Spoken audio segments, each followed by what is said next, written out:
Everyone assumed the boy in the white clothing was the guardian angel of From, the one who helped Victor survive, the one who guided Tabitha to the lighthouse.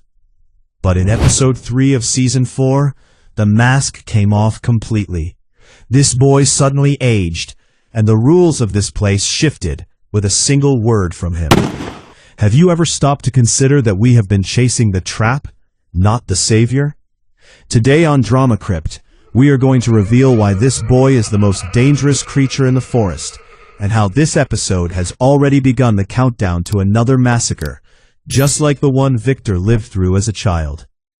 The episode opens with the funeral of Jim and the memorial service. The atmosphere is heavy and suffocating, but what stands out immediately is the aggressive swarm of crows that drowns out the sound of the prayers entirely. In mythology, crows are not just birds. They are the eyes of a place, its sentinels. Sofia, who is actually the Yellow Jacket Man in disguise, stood there watching with a cold, detached stillness, as if she was sending a message to every resident of the town. Even death will not give you peace from me.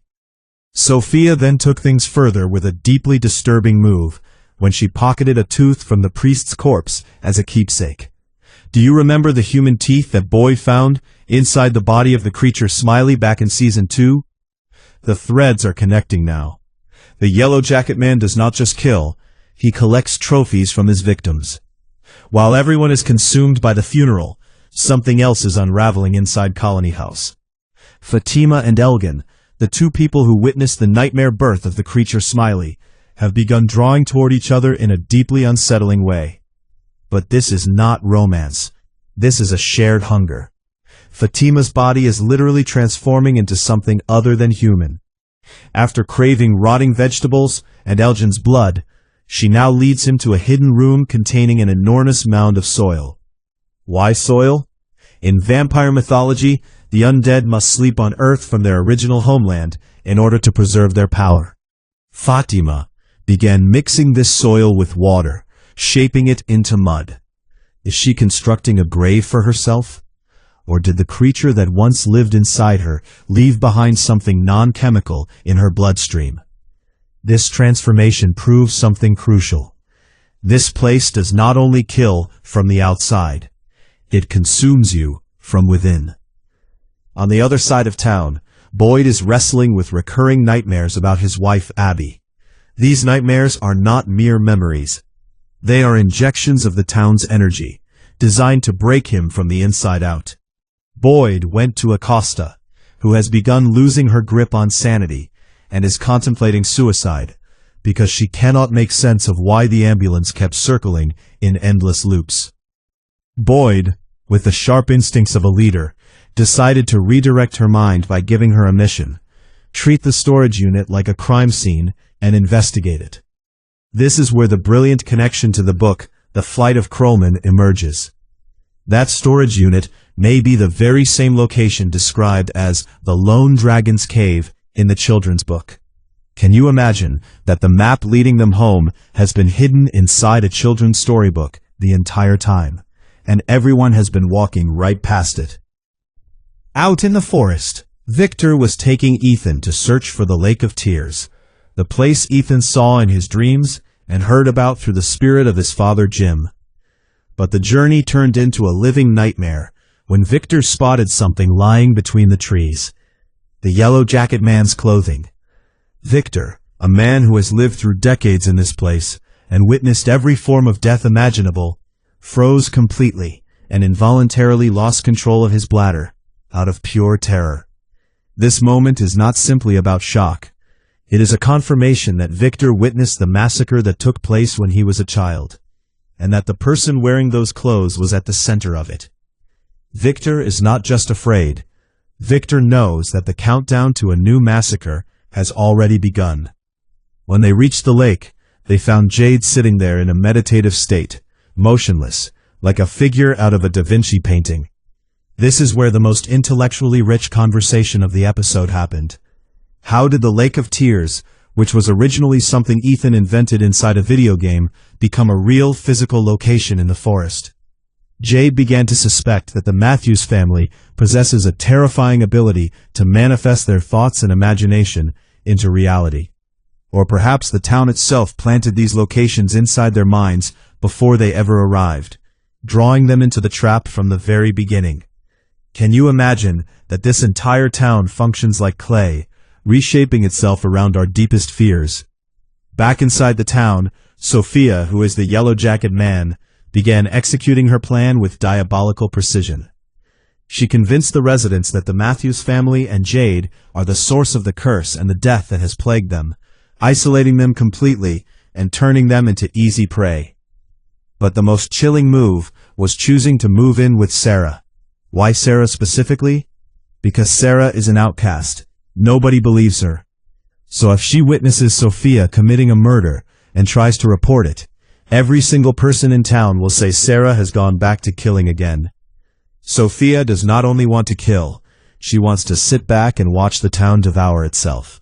While the forest was burning with tension, Tabitha was following her last remaining hope, the bottle tree that might return her to the lighthouse and bring her children home. Henry insisted on coming with her to face the place where his wife Miranda died.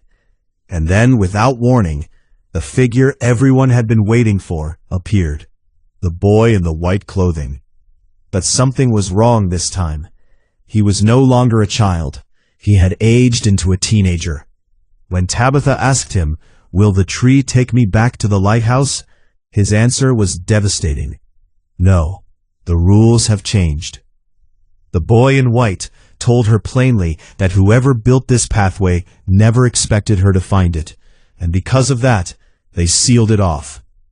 The phrase "they sealed it off" blows open a terrifying set of questions. Who actually controls the rules of this place? Is the boy in white simply an employee working under a greater power, or is he the one changing the rules himself to prevent their escape? Before Tabitha could pull another answer out of him, the boy vanished and left them standing in stunned silence, as if he was telling them, "The game you thought you understood is over." On the other side, Julie and Randall made their way to the ruins of the old Matthews house. Randall, despite all his flaws, risked his life crawling under the wreckage and emerged with Ethan's blue backpack, which contains the Croman books. These books are not just children's stories. They are beginning to look like a catalog of the town itself. The map that could lead them home is buried inside a child's drawings. The key may lie in the lake of tears that Ethan keeps dreaming about. We are watching a race against time. Will they reach the answer first, or will Sofia eliminate them before they get there? We arrive at the moment that froze everyone watching. Boyd is standing in front of Abby's grave, pouring out his despair, speaking to her about his darkest thoughts, about no longer wanting to go on. And then, without any warning, a human hand bursts through the soil and seizes Boyd's leg, pulling him downward with terrifying force. Or did the architect of this town sense that Boyd is getting too close to the truth and send him a physical nightmare to shatter his will? What is truly horrifying is not just the hand itself, it is the question that follows. Did that hand leave behind a mark or a brand, the way it happened before with Father Kotri? If that hand is real, then the graves in the town of From are not places of rest. They are gateways into a hell we have only seen the surface of. This episode delivered one clear message. Time is running out. The boy in white, who has aged, Sofia, who has begun collecting the teeth of her victims as souvenirs, and a lake that materialized from a child's imagination.